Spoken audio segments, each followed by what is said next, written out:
Como decíamos, nos vamos al centro del país para hablar con quien sabe y mucho sobre literatura.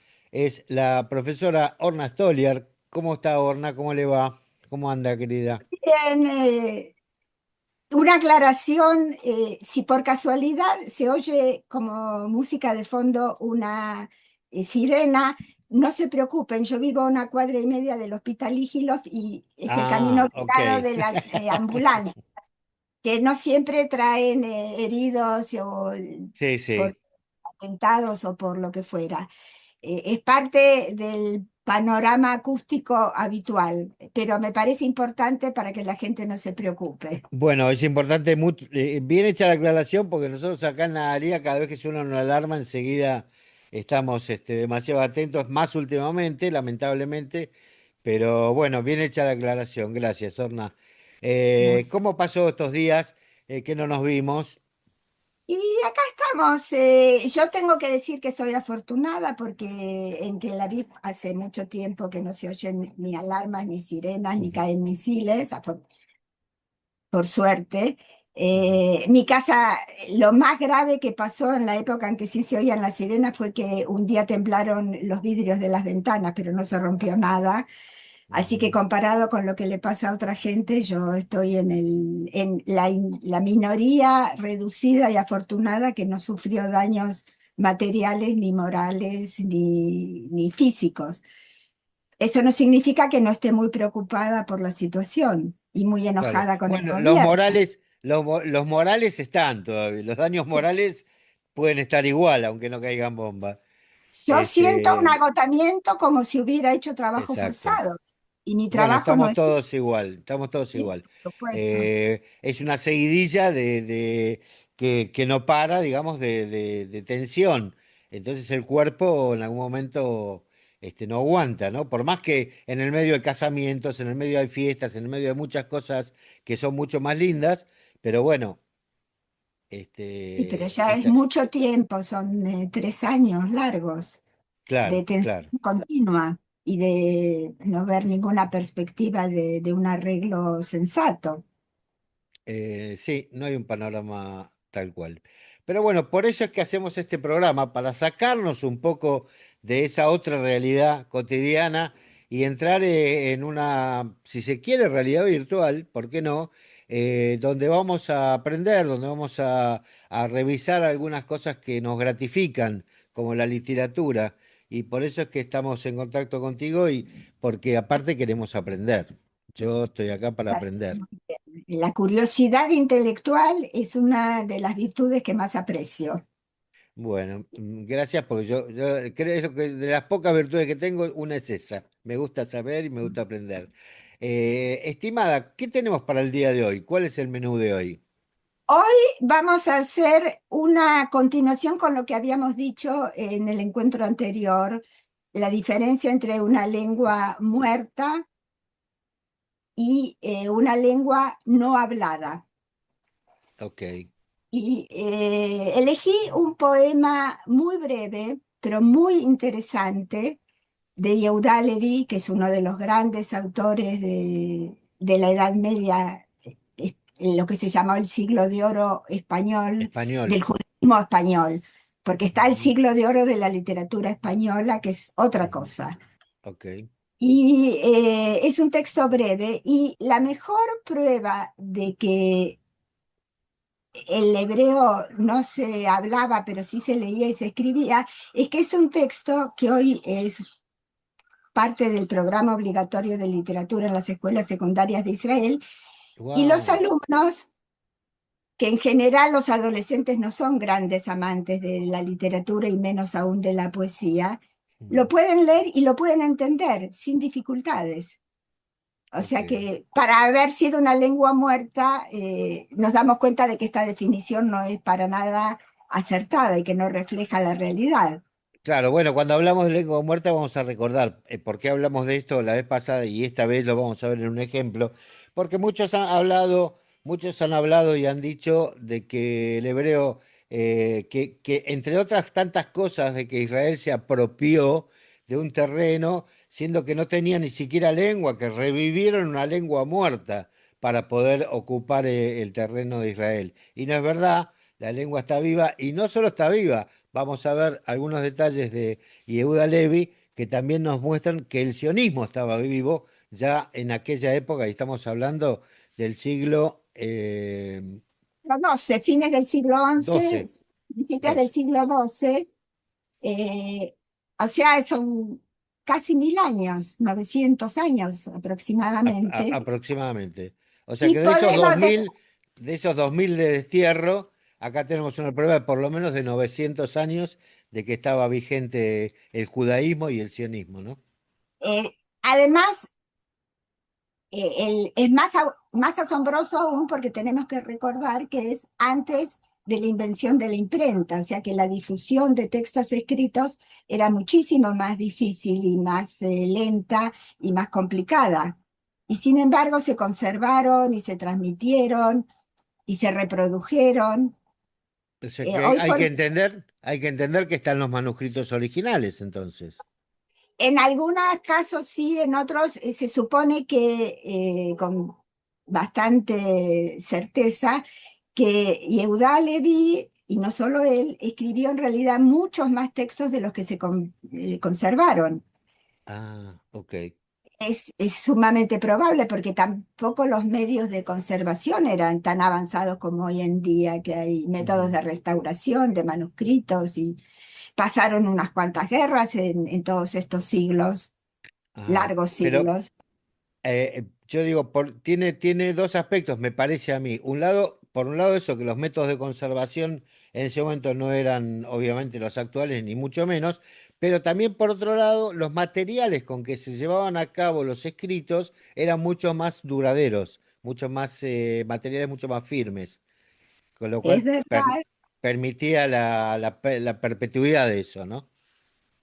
es verdad. Y también tenemos que recordar que en la Edad Media, en Europa, y no solo en Europa, la inmensa mayoría de la población era analfabeta, no sabía leer y escribir. La gran revolución de la invención de la imprenta es que permitió una difusión mucho más masiva y más fácil. No así sucedía con el pueblo judío disperso por el mundo, que los varones, estoy hablando, las mujeres era otra historia, por lo menos tenían que saber leer para leer las plegarias y para estudiar la Biblia. Claro, claro. No hablaban en hebreo, obviamente porque estaba lo que llamamos el temor reverencial, era una lengua considerada tan sagrada y Sagrada, tan valiosa, claro. un tesoro que había que cuidarlo y entonces no se podía, entre comillas, utilizarla para temas profanos y banales. Cotidianos, Pero claro. y gracias a eso se conservaron textos de distintas épocas, incluso muy anteriores a la difusión de la imprenta, que sin duda Eh, fue un invento absolutamente revolucionario en la historia de la humanidad. Tengo un oyente que es bibliotecario que debe estar muy feliz de escuchar esto, porque realmente es su rubro y aparte entender que estamos hablando no solo de historia judía, no solo de historia del sionismo, no solo de Yehuda Levi como uno de los poetas prominentes de la época, como bien dijo, de oro de la literatura judía de esa época. Estamos hablando de la historia del mundo. O sea, Así estamos es, hablando de la historia de la humanidad, donde, donde claramente hablamos de que no había, de que había, lo que bien decías vos, que había analfabetismo, con lo cual obviamente propiciaba a que hubiera señores feudales y a que quienes eran sus súbditos, digamos, no tuvieran acceso a ningún tipo de cultura. De aprendizaje, digamos, cultura, por supuesto que tenían la propia, pero no tenían acceso a intercambios sociales, ni roces, ni nada. Es una cosa increíble, ¿no?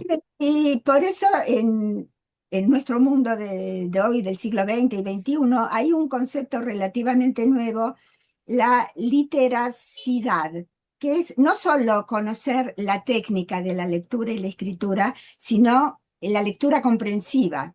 Comprensión de texto. Ujú. Claro, leer, porque hay una parte que es técnica, que hay que saber cómo suena cada una de las letras del Claro, alfabeto, mecánico. Claro, que es cómo se juntan, y otra es entender, uno puede, a veces, puedes leer un texto en otro idioma que no conoces, no entiendes nada, pero sí, puedes leerlo en voz alta. claro, pero no sabes lo Que que no- estás diciendo. Exacto. Bueno, vamos a ser honestos. Mucha gente que llega a los templos lee los rezos de los rezos judíos que están en hebreo y muchos no entienden lo que dice, pero saben los rezos.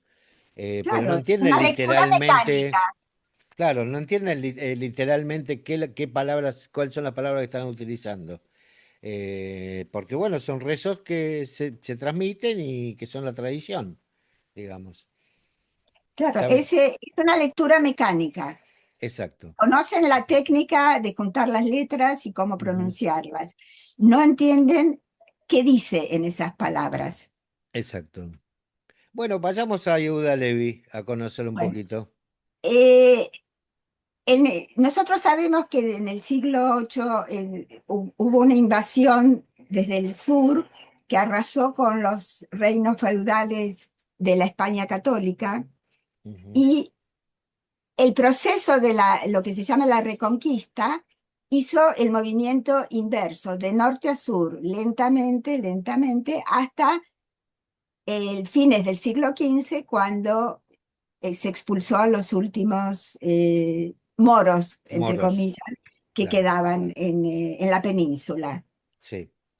Y ese fue un proceso largo, y había judíos que vivían en el norte de España, que era la zona donde todavía había quedado un reducto cristiano, católico, y los que vivían en el sur, como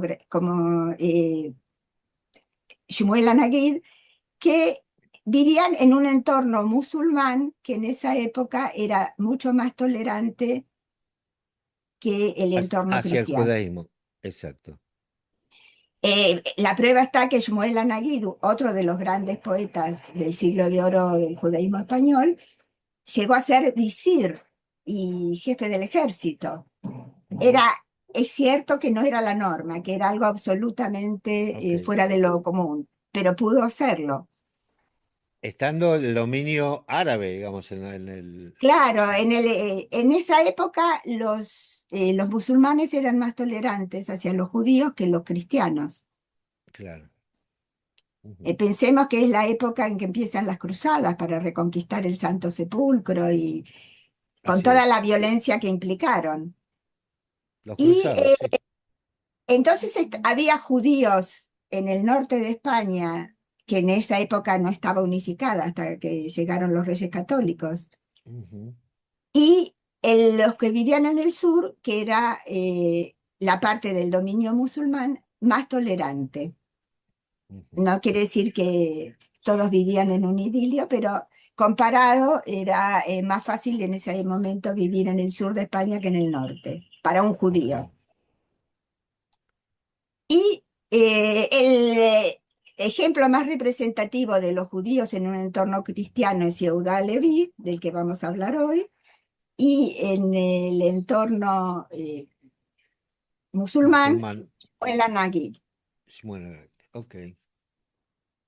Y entonces tenemos un poema muy breve que nos Ujú, permite hacer la conexión con lo que dijimos la semana pasada, que es una lengua muerta, porque el hebreo nunca fue una lengua muerta, etcétera, ujú, etcétera. Un poema muy breve que hoy forma parte de los programas de estudio de las escuelas secundarias de Israel. Los adolescentes, en términos generales, no son grandes amantes de la poesía, ujú. ni que hablar en esta era digital, y menos que menos de un poema escrito hace 800 o 900 años. Claro, Y claro. sin embargo, lo leen, lo entienden. Si les gusta, si no les gusta, es otra historia. Pero lo Ok. pueden leer y lo pueden entender. Lo mismo puede pasar para nosotros. Puede Ex- gustarnos o no, pero tiene un valor histórico muy importante. Y acá hay dos cosas que son interesantes. Algo que son los recursos literarios que usa para expresar ideas tan profundas con muy pocas palabras, y otras cosas que en una primera lectura poco profunda nos pueden parecer recursos literarios y que en realidad forman parte de la realidad concreta de aquella época, hace 8 siglos o un poco Ok, más, ¿no? sí. Eh, Como un pajarito me contó que te gusta el teatro y te voy a Poquito. pedir que leas el texto en español Uy, no lo tengo a mano, pero a ver, espera, perdón, no lo preparé. A ver, me va a tener que no hiciste esperar el un machete segundito. correspondiente. No, no, no, no lo tengo, perdón, un segundo. Bien, ok, acá sí, acá lo encontré. Vamos a, y se denomina eh, Mi Es un corazón está en poema breve que Oriente. no tiene título, se Ah, lo ok, suele ok, mencionar con las primeras ok. palabras. Bueno, Mizraj. vamos ahí.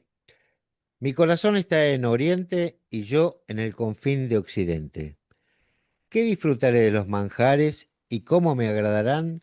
¿Cómo cumpliré mis votos y mis promesas mientras Sión se encuentra en poder de Edom y yo bajo el yugo árabe? Más fácil será para mí abandonar todo el bien de Sfarad, pero más caro será para mí contemplar el polvo del santuario destruido. Ok. En términos modernos, psicológicos, diríamos, ¿qué describe acá? Bueno, tiene un conflicto entre volver a la tierra de Israel y dejar lo que tiene allí, lo que ha creado allí, o quedarse allí y permitir que se destruya el templo. Un poco ese es el... El templo ya estaba Ya estaba destruido, destruido, recordemos. bueno, contemplar la Quedaba el recuerdo. destrucción. Claro, contemplar la destrucción del templo, o sea, contemplar al templo destruido. A eso me refería. Sí. Sí, exactamente. En términos modernos, psicológicos, diríamos, es la descripción de un conflicto interno. Estoy en un lugar, Ujú, pero ujú, quisiera estar en otro, al ujú, que no puedo llegar. Hay una anécdota muy interesante, como todas las anécdotas atribuidas a personajes célebres. ujú. Uno siempre se pregunta si esto sucedió en realidad o es parte de De una los mitos. creación, Ujú, de un mito para reforzar determinado aspecto de la personalidad. Y en el caso de Yehuda Levi hay una anécdota que dice que él, su anhelo por estar en Sion era tan intenso que emprendió el viaje.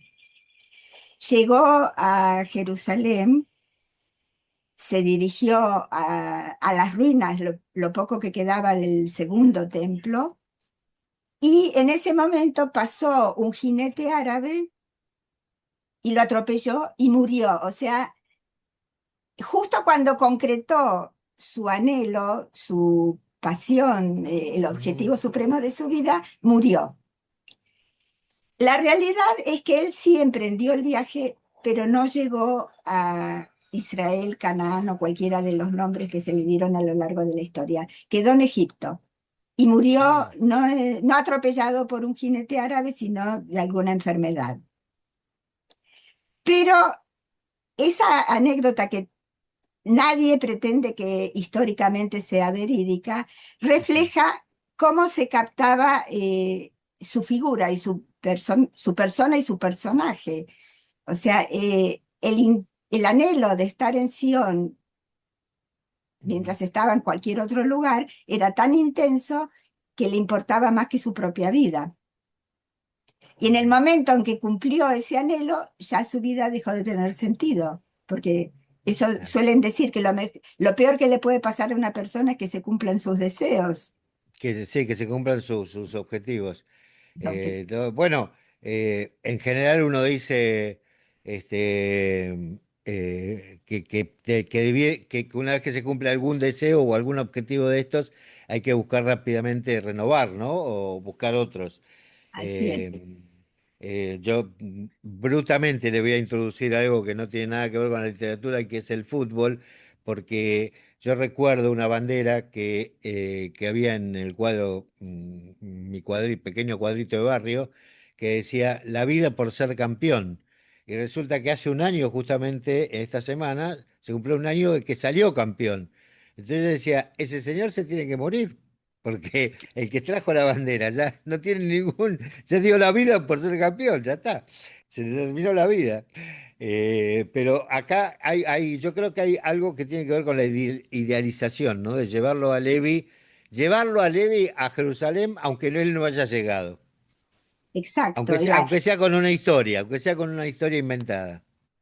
Eso otro de los tantos mitos creados para cubrir una necesidad emocional, más que nada. Ujú, claro, claro, claro. Y hay acá en el primer verso, primero está el conflicto, yo estoy en Oriente, pero quiero estar en Occidente. Ujú. Perdón, al revés, yo estoy en Estoy en Occidente, pero Oriente, sí, quiero estar en en Oriente. Oriente. ¿Y cómo entendés vos, que algo de literatura entendés, aunque no hayas conocido No. este poema antes, en el confín de Occidente? ¿Qué significa eso? ¿Es una descripción geográfica? ¿Es una descripción anímica? ¿Es un recurso de estilo y nada más?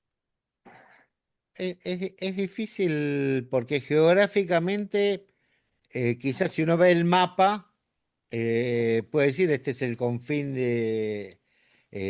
porque es el final, digamos, ya después queda Portugal, digamos, pero bueno, donde estaba él capaz que no. Entonces, por ahí pensar que es la última civilización que había, por un lado. Pero la verdad que me es difícil entender cuál puede ser qué es lo que lo motivó a él. Claro, en realidad él hace un juego muy sutil, y para eso hay que ser un gran poeta, porque cuando uno lo lee dice, bueno, en el confín de Occidente, que significa el fin del mundo, Ujú, es lo que en literatura se llama una hipérbole, una exageración que no responde a la realidad objetiva, sino a un deseo de enfatizar una idea, una situación, un estado de ánimo. ujú, Pero resulta, si volvemos a las fechas, este poema fue escrito en algún momento del siglo XII, ujú. y si recordamos lo que estudiábamos en la escuela primaria, cuando llegó el primer europeo a, 1492, América. claro, o sea, a fines del siglo XV, o sea que en la época en la que vivió Yehuda Levi, ese era el fin del mundo conocido para los europeos. Él no está utilizando ningún recurso literario. Él dice, yo quiero estar Claro, en Oriente, pero en realidad estoy en el fin del mundo. El claro, fin del mundo. hasta ahí llegaba el mundo antes. Claro, no es que no existía otra cosa, sino que los europeos No, no no la la conocían. conocían, no sabían que existía. Claro, Y eso es interesante. muy interesante porque en este caso es una descripción geográfica Claro, para lo que se conocía en ese momento. pareciera solamente una figura literaria, pero no lo es. Exacto. Pero eso también Y habla de él. que Digo, que además sí, era mucho más claro. refleja su sensación. Yo estoy en el fin del mundo, en un lugar de que de ninguna manera puedo llegar a mi anhelo de Sí. volver a Sion. Por supuesto que ese afán de volver a Sion en esta época es meramente teórico. Es un anhelo y como tantos otros anhelos que no se cumple. Es un ideal, es un sueño, Ujú, hasta podríamos decir es un espejismo. Pero yo estoy en un lugar que es bueno para mí, pero no me importa nada y cambiar a una situación en la que físicamente es mucho peor, pero quiero estar allá. Y hay algo muy interesante que sí tiene que ver con recursos literarios y que no hay forma de transmitirlo en la traducción a ningún otro idioma. La raíz arab, erev, ujú. ma'arab, que en hebreo esa misma raíz tiene tres significados diferentes. Uno es erev, como en la Biblia, Sí, Vayei Erev, Vayei sí, Boker, sí, la sí. tarde, Noche, sí, la tarde. la hora del atardecer. Y por eso Occidente, el lugar por el que se pone el sol, se llama Ma'arab, Es claro. que es Ajá. la misma Ok. raíz con otra estructura sintáctica. Y al mismo tiempo es una raíz que tiene varios significados diferentes. Uno es este de la tarde, la hora de la puesta Ajá. del sol. El otro, algo, Arev, es algo agradable, algo grato. Ujú, Y la tercera es Arab, los ujú. árabes. Claro, claro. Él está otra vez describiendo una situación geográfica e histórica y no haciendo un juego de palabras, pero para expresar esa dualidad que le destroza el corazón, usa recursos literarios, porque este es un poema y no un tratado de psicología ni una Claro, investigación histórica. O sea, yo claro. estoy en el fin del mundo que es Occidente, el fin del mundo Ujú, conocido en ese entonces, ujú, pero quisiera estar en el este. Y en hebreo también, Mizrach, que es el este, es ujú. Lizroach, es brillar, el lugar Claro, donde empieza a brillar el sol, donde sale el sol, claro, porque el sol sale de oriente a occidente. a Exacto. occidente. Y Ujú, después hace ese juego con, acá tengo una vida material muy buena, disfruto de los manjares, de los placeres, del reconocimiento público, pero estoy dispuesto a renunciar a todo eso con tal de ver, recordemos que es la época de las cruzadas, sí, el siglo XII, sí, sí. que los cruzados no eran idealistas y eran aventureros y fue una época de una violencia Claro, extrema. eran sanguinarios, digamos, de Eran alguna manera. sanguinarios, eran crueles, arrasaban en su largo camino de Europa Sí, sí, hasta el Santo Sepulcro, arrasaban con todo lo que podían. claro, claro. Eran sus Otro de tesoros. hoy nos vamos a dedicar a destruir y a matar unos cuantos Mitos. mitos. Sí. Ah, bueno, nadie puede pensar. Los cruzados tienen la épica o el discurso épico de llevar adelante una cruzada. De hecho, cuando uno lleva adelante alguna cuestión benéfica, dice, hagamos una cruzada, que viene ¿Sí? de esa terminología, pero bueno, porque no se hace la investigación histórica y porque es lo que ha quedado como emblema, digamos, de lo que pasó, pero no fue para nada lo que pasó. Claro. Y en hebreo hay algo interesante cuando dice, ¿cómo puedo cumplir mis promesas y mis juramentos? Porque todos los años, Ujú. si recordamos, cuando el Sí, sí, rezamos Vayanaba, volver a Jerusalén. Claro, el ceder de Pesach termina con esas palabras, con esa claro. bendición que es una expresión de deseo, que el año próximo podamos celebrar Pesach en la Jerusalén reconstruida, porque en ese Ujú. momento, en la Edad Media, Jerusalén Estaba era un todavía. montón de ruinas. Sí, sí, sí. Y en hebreo hay dos palabras, neder, que es una promesa positiva, un Sí. juramento, yo prometo hacer algo, y Ujú. Esarai es una promesa negativa, prometo no hacer esto. Ah, ok, eso no En el conocía. texto en hebreo, si te parece bien, lo leo una vez en hebreo para que suene, Ok. aunque los oyentes no lo entiendan. Y el texto original en hebreo, que por supuesto suena mucho mejor que en cualquier otro idioma, dice lo Ujú, siguiente: Libi bamizrach, ואנוכי בסוף מערב. ujú. איך אטעמה את אשר אוכל, ואיך יערב? איכה אשלם נדרי ואסרי, בעוד ציון בחבל אדום, ואני בחבל ערב. יקל בעיניי עזוב כל טוב ספרד, כמו יקר בעיניי ראות אפרות דביר נחרב. Espero que Ujú. algo, por lo menos la rima, se puede percibir, Sí, aunque no se sí, sí. entiendan las palabras. No, pero es interesante también en la parte literaria, las rimas, digamos, en aquella Claro, época, hay ¿no? una rima muy bien cuidada Ujú. y incluso la cantidad de sílabas en cada verso es cada renglón del poema. Ujú, Es un texto sumamente elaborado, es como una pequeña joya de ujú. filigrana, un trabajo muy delicado, muy pensado. Qué, Acá hay una combinación. qué interesante que podamos compartirlo hoy. La verdad que, Orna, te estoy muy agradecido. Realmente es un aporte bárbaro y tal como quedamos una vez cada tantos programas, yo quiero que estés con uno de estos aportes porque son perlas realmente hermosas, Bueno, hermosas. mi mayor placer es compartir el amor que siento por la buena literatura y lograr Mm. que el disfrute que yo experimento pase también a los oyentes. Así es. La profesora Orna Stoliar aquí en Radio Nadaría, un lujo para nosotros. Gracias, Orna. Un abrazo, Gracias a vos por invitarme. por favor. Radio Naría, más allá de las fronteras, voz y voz en castellano. Bien, muy bien, amigos, estamos en el programa número 90 de Radio Naharía, voz y voz en castellano desde el norte de Israel para todo el mundo.